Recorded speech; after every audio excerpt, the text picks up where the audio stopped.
네, 최상민의 히든마켓 스토리 시작하겠습니다. 사람이 집에서 죽어나가고 있습니다.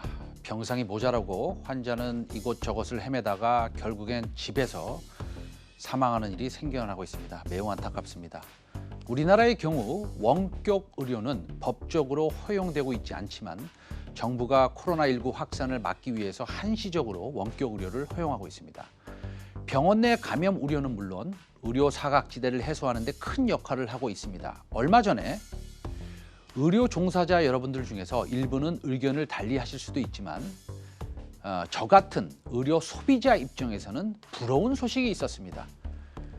네이버가 자회사인 라인을 통해서 일본에서 원격 의료 서비스를 시작했다는 것입니다.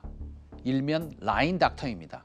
병원 검색 예약은 물론 진료와 결제까지 이용할 수 있는 서비스입니다. 코로나19 위기에서 한국은 의료계의 반발로 원격 의료 도입 논의가 앞으로 못 나가고 있지만 일본을 비롯한 주요 선진국에서는 오히려 환자를 집중을 막기 위한 노력의 일환으로 비대면 영상 의료가 주목받고 있습니다.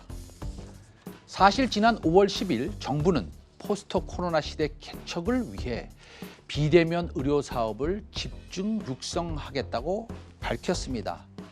현재 코로나19 상황에서의 진료는 전화 상담이지만 소위 비대면 상담이지만 코로나19가 원격 의료 허용의 교두보를 마련해 줄 것으로 봅니다. 우리나라는 시범 사업만 30년째입니다. 코로나19가 모든 것을 변화시키고 있습니다.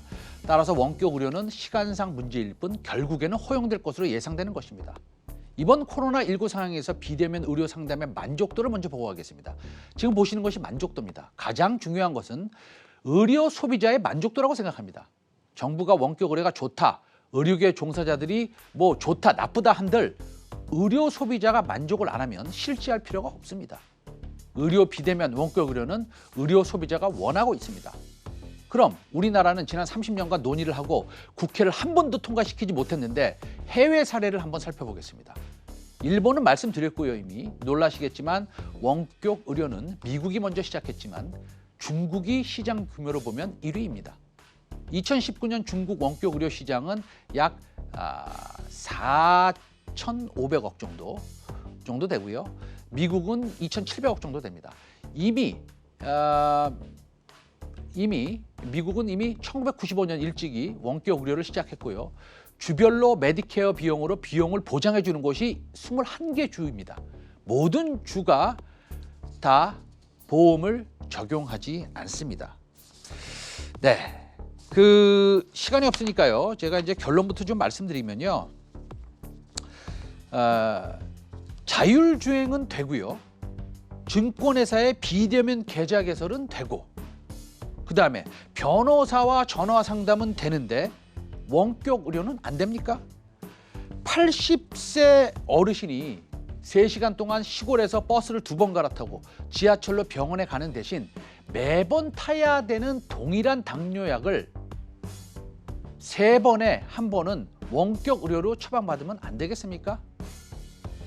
오히려 위험을 고려한다면 자율주행을 금지시켜야 되는 거 아닙니까? 사람을 치워서 사망에 이를 수도 있는데 말입니다. 자, 이 원격 의료는 법과 무관하게 지금 실시되고 있습니다. 코로나 사태로 한시적 허용에 따라서 2월 24일부터 4월 12일까지 10만 건, 5월까지 26만 건, 6월까지 45만 건에 그다음에 10월까지 94만 건의 비대면 처방이 이루어졌습니다. 의료계에서는 당초 원격 의료가 허용되면 상급 종합병원으로 쏠림 현상이 가속되고 동네 병원들이 좀 손해를 볼 거라고 생각했지만 그렇지 않습니다. 자, 종목을 말씀드리겠습니다. 우리나라에서 원격 의료의 시스템을 제일 갖춘 회사는 비트 컴퓨터입니다. 이게 원격 의료 시스템을 구축해서요. 실적 1위를 하고 있고요. 그다음에 아랍에미리트, 몽골, 브라질, 태국 등에서도 본격적인 시장 확장에 나서서 시장 검증을 완료했습니다. 웬만하면 집에서 모든 것을 다 알고 있습니다. 지금 한번 보십시오. 빅케어 플러스 시스템은요. 다시 한번 보여주세요. 그간 모든 것을 앓고 있습니다. 예를 들어서 혈압, 혈당, 심전, 하물며 요검사까지 할 수 있습니다. 그간 좋은 회사의 주가가 다 올라갔으며 비트컴퓨터도 예외는 아닙니다. 그러나 내년 PER 기준 20배로 거래되고 있는데 성장성을 고려할 때 비싸다고 생각되지 않습니다. 시청자 여러분들은 어떻게 생각하십니까? 우리는 원격 의료가 실시됐으면 좋겠고요. 지속적으로 앞으로도 원격 회사 관련 회사들이 크게 발전을 해서 전 세계적인 원격 의료 기관으로 거듭났으면 좋겠습니다.